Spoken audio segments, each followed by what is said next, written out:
बाघा builders colony Rewa, आपका सपना हमारा निर्माण। अब आपके शहर रीवा में सर्व फैसिलिटी युक्त government TNCP approved diverted plots उपलब्ध हैं।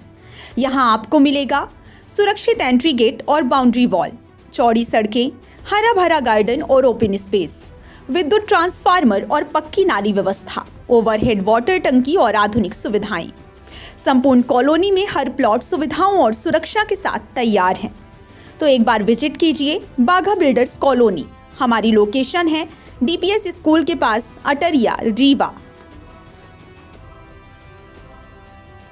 प्रधानमंत्री आवास योजना के तहत नगर पालिका छतरपुर में सैकड़ों गरीब परिवारों का घर का सपना अधूरा रह गया है। योजना के अंतर्गत जिन हितग्राहियों को पहली और दूसरी किस्त दे दी गई है, उन्हें अब दस्तावेज जांच, पट्टा, रजिस्ट्री और जियो टैगिंग की खामियों के नाम पर अपात्र बताकर तीसरी किस्त से वंचित किया जा रहा है। हालात यह हैं कि निर्माण पूरा होने के बाद भी करीब 1700 हितग्राही वर्षों से नगर पालिका के चक्कर काट रहे हैं। नगर पालिका छतरपुर में वर्ष 2015 से 2018 के बीच 4 डीपीआर के माध्यम से कुल 5900 आवास स्वीकृत किए गए थे। इनमें से 4200 हितग्राहियों को तीनों किस्तों का भुगतान हो चुका है, लेकिन शेष हितग्राहियों को अब तक योजना का पूरा लाभ नहीं मिल सका है।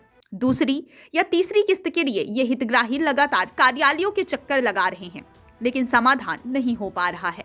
योजना की सबसे बड़ी विसंगति यह है कि जिन लोगों को पात्र मानकर 2 किस्तें दी गई, उन्हें अब दस्तावेजों की दोबारा जांच में अपात्र बताया जा रहा है। कई मामलों में बिना मकान की भौतिक जांच किए ही निर्माण कार्य शुरू करने के नोटिस जारी कर दिए गए, जबकि अनेक हितग्राही पहले ही मकान बनाकर रह रहे हैं। इससे हितग्राहियों में भ्रम और नाराजगी बढ़ती जा रही है। 4 डीपीआर के लिए 4 उपयंत्री प्रभारी नियुक्त किए गए हैं, जिन पर योजना के क्रियान्वयन की जिम्मेदारी है। इसके बावजूद 2051 और 1504 डीपीआर से जुड़े सैकड़ों हितग्राही दूसरी और तीसरी किस्त के लिए भटक रहे हैं।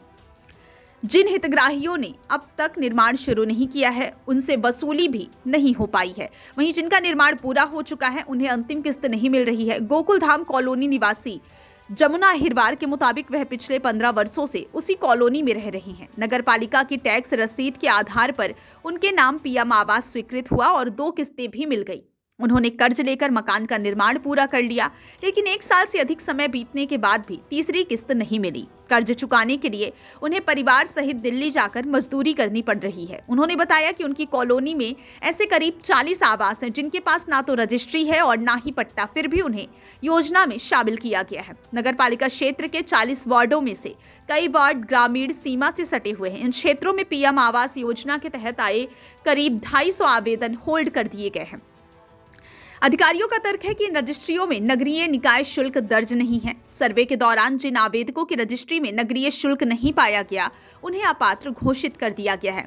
लक्ष्मण कॉलोनी निवासी सुरेश अहिरवार के मुताबिक उनका 2053 डीपीआर में नाम शामिल था। उन्होंने मकान का निर्माण पूरा कर लिया, लेकिन जियो टैगिंग नहीं होने के कारण तीसरी किस्त अटकी हुई है। 1 साल से अधिक समय से वे नगर पालिका के चक्कर लगा रहे हैं। इसी तरह वार्ड 17 छत्रसाल नगर निवासी महेश साहू ने भी बताया कि मकान निर्माण पूर्ण होने के बाद भी उन्हें अंतिम किस्त का इंतजार करना पड़ रहा है। रजिस्ट्री शुल्क को लेकर भी गंभीर अनियमितताएं सामने आई हैं। जिन रजिस्ट्रियों में स्टाम्प शुल्क के साथ नगरीय शुल्क दर्ज है, उन्हें योजना में प्राथमिकता मिली, जबकि कई वार्डों में रजिस्ट्री लेखक नगरीय शुल्क जोड़े बिना ही रजिस्ट्री कर रहे हैं। चंद्रपुरा निवासी सुमित रजक और गौरेया रोड निवासी दीनदयाल वर्मा के मुताबिक वे 2 वर्षों से नगर पालिका को टैक्स दे रहे हैं। इसके बावजूद पीएम आवास योजना 2.0 में आवेदन करने पर उन्हें यह कहकर अपात्र घोषित कर दिया गया कि उनका प्लॉट शहरी क्षेत्र में नहीं आता। इस पूरे मामले पर एडीएम मिलिंद नागदेवे का कहना है कि प्रधानमंत्री आवास योजना के तहत सभी हितग्राहियों को समय पर राशि देने के निर्देश दिए गए हैं।